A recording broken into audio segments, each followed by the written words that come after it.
You're traveling through the unknown, a journey beyond the corners of reality, where the shadows whisper and the chill runs deep. Welcome to the dimension where your deepest fears are given form. This is The Midnight Mystery. Welcome to The Midnight Mystery.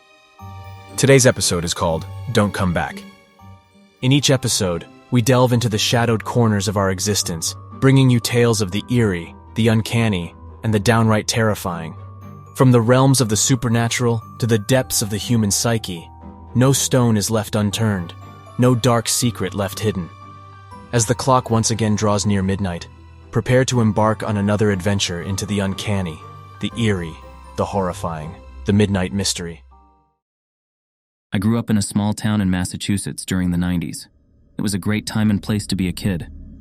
Our main street was chock full of kid-friendly activities. There was an enormous outside go-kart track with a huge arcade full of the best games from the 80s and 90s. I remember spending hours playing the alligator version of Whack-A-Mole. Then, just down the street, was Toontown. It wasn't anything special, just a typical 90s music store. But they had a cute little dog with a bandana who was in all of their TV commercials. Though I've long forgotten the little guy's name, he was really cute, and whenever I'd go in to buy a new cassette tape, he'd be there to greet me at the door. Out of all the places I went to as a kid, Funland was by far the greatest. It had its own go-kart track, a small one for little kids and a larger one for bigger kids. It wasn't as big or fancy as the one down the street, but it was still fun. There were batting cages too, lots of them. It even had a small arcade, mostly filled with pinball machines, Pac-Man, and the always popular Simpsons arcade game. But the best thing about Funland was the mini golf course. It was the only one in the area at the time, and in the eyes of a 10-year-old kid, the place was huge. The iconic spaceship with the Funland logo sat in the center of the park. You could see it from the street, along with the giant giraffe statue which stared out into the parking lot, smiling down at you as you entered. There were other memorable statues too, including a pink elephant and a large dollhouse that sat in the back corner. But the greatest part of the entire park was the 18th hole. On the outside, it just looked like an ordinary outhouse. If you got a hole-in-one, not only did you get a free game, but the outhouse door would swing open, and you could hear the sound of a toilet flushing, along with the hiss of the hydraulics that moved the animatronic inside. It was a funny-looking humanoid dog wearing overalls, with one strap hanging down off his shoulder as if he just pulled them up. His eyes would blink, his jaw would move, and his arm would rise as he pointed at you, scolding you for disturbing him. "Hey, what'd think you're doing? Get out of here," he'd yell, in a goofy attempt at a southern accent. Then the door would close and you and your friends would have a good laugh before you left. Every time I went there, I couldn't wait to see that dog. Like all things from childhood, the fun of Main Street slowly faded away. I think the go-kart track and arcade were the first to go, sitting abandoned for years before being turned into a daycare center. They still kept the track, having only gutted and rebuilt the arcade to serve their needs, so it just sat there in the back with one or two remaining go-karts frozen in time. Then Toontown went out of business, unable to keep up with bigger music chains like Newberry Comics and Fwy. I imagine that cute little dog has to be dead by now. Last to go, of course, was Funland. It was painful to see it start to rot and decay in its last few years of life. The paint on the animal statues faded, the eyes of the giraffe looking sadly out into the emptying parking lot as less and less visitors came to see it. When the park officially closed, I was heartbroken. By that time, I was in high school, and it had been a long time since I visited the park.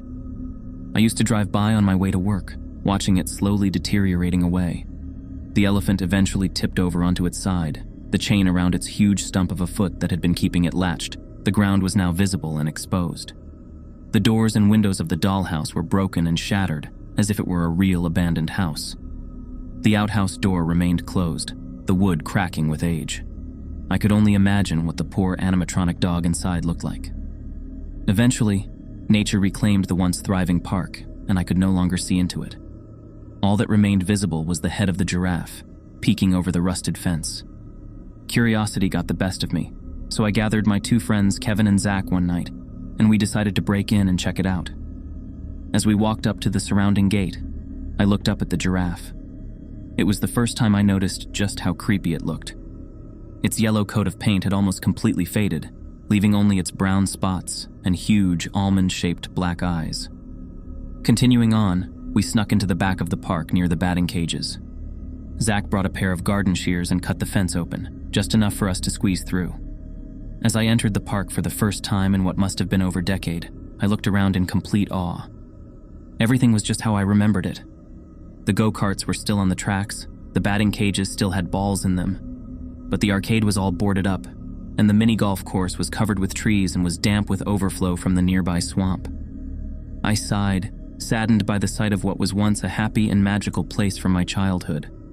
The feeling the old abandoned park gave off at night sent a shiver down my spine. I never really noticed how creepy it was until then.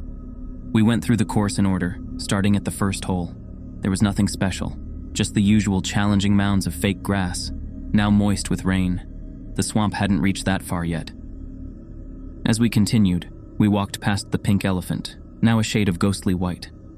He lay on his side, eyes staring vacantly out into the park, as if he had just expired. I ran my fingers over his massive head before moving on. The dollhouse was the next memorable thing we came across.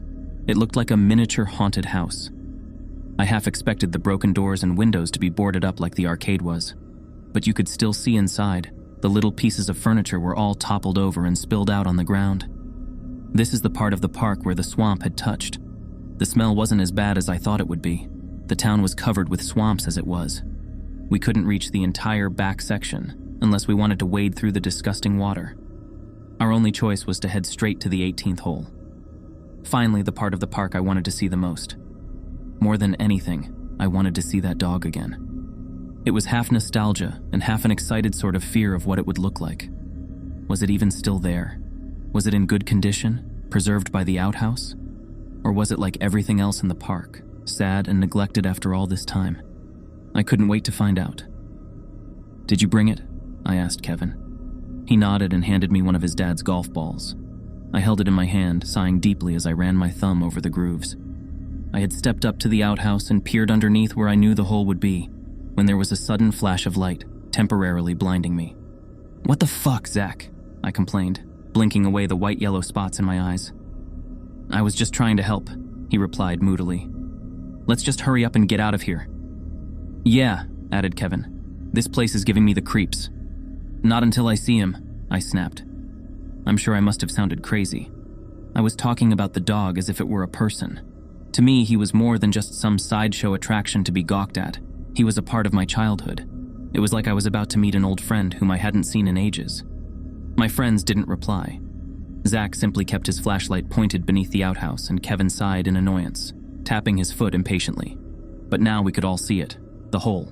The white tube in the ground that brought the golf balls back into the little hut at the entrance that once contained all of the golf balls and clubs. It was barely visible over the mound created by the fake turf, but it was still there and I had a clear shot. I placed the ball on the ground and, aiming carefully, rolled it towards the hole. We could hear the ball enter the pipe, the sound of it swirling down into the ground echoing in the silent park. Zach and I stepped back beside Kevin, the light now shining on the outhouse itself. I clenched my fist in anticipation, wishing with all my heart that it would somehow still work, that the door would open and the dog would still be there. It was a stupid wish. We all jumped at the sudden sound of the once familiar flushing noise, now slightly distorted. Then the doors began to open and the loud hiss of the hydraulics resonated through the night. We stood there breathless and silent. It worked. We actually made it work. After all these years, I'd finally get to see him again. I was so happy that I could feel the sides of my mouth curl up into a magnificent smile, as if I were a child opening a present. But the present wasn't what I had been expecting at all. There he stood, my once familiar friend, my reward for getting my hole-in-one. But I could hardly recognize him.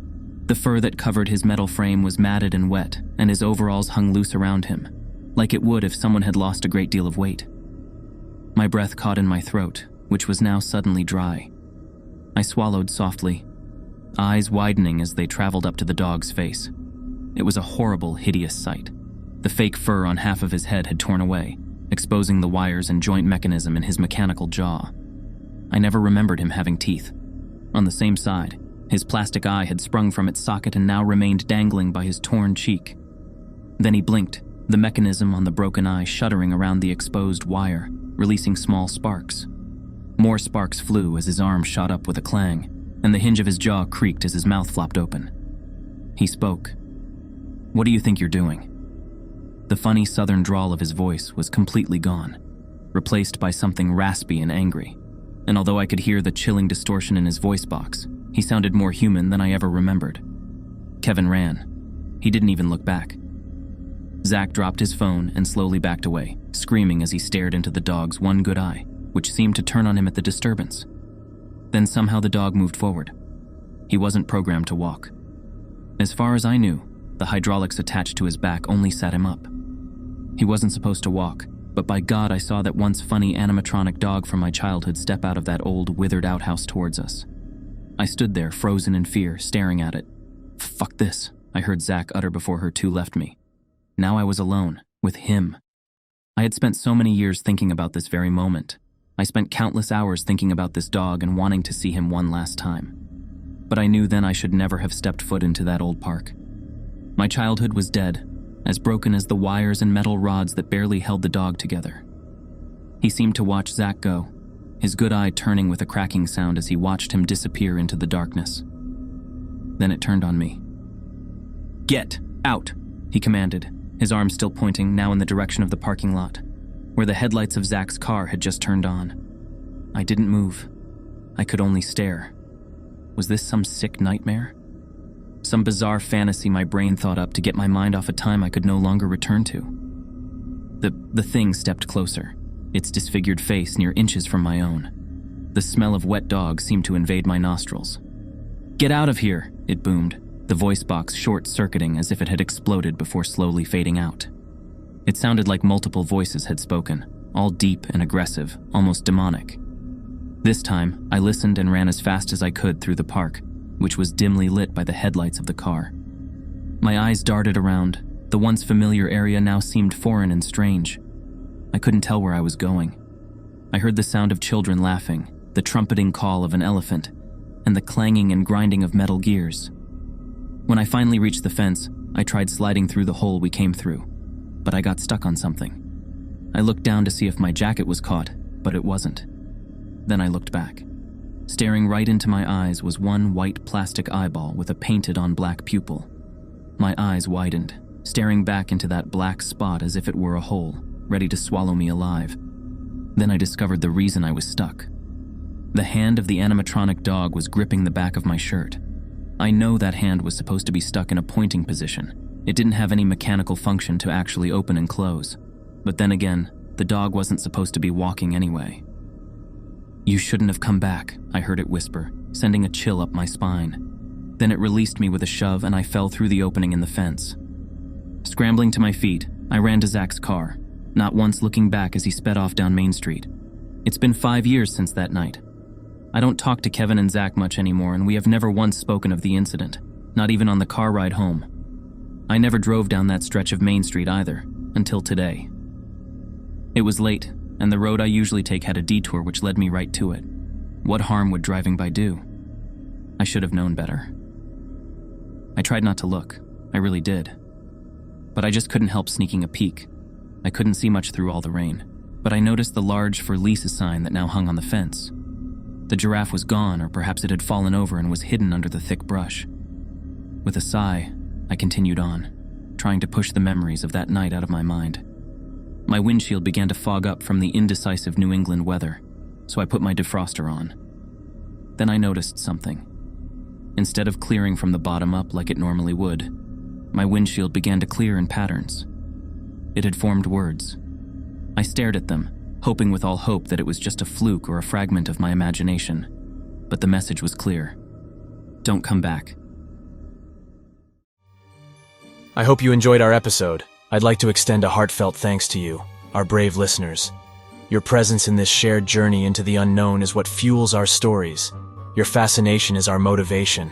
Did this episode send chills down your spine? Then leave your comments, your thoughts and theories, your own midnight mysteries. Your feedback is the beacon that guides us through the uncharted territories of our stories.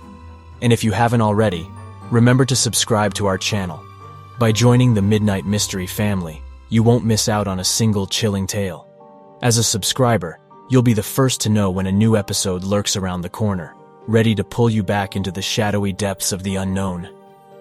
This is the Midnight Mystery signing off. leaving you with a simple reminder. When the clock strikes 12, fear the silence, for that's when our tales come to life. Good night, Midnight listeners, and remember, not all who wander into the dark are lost.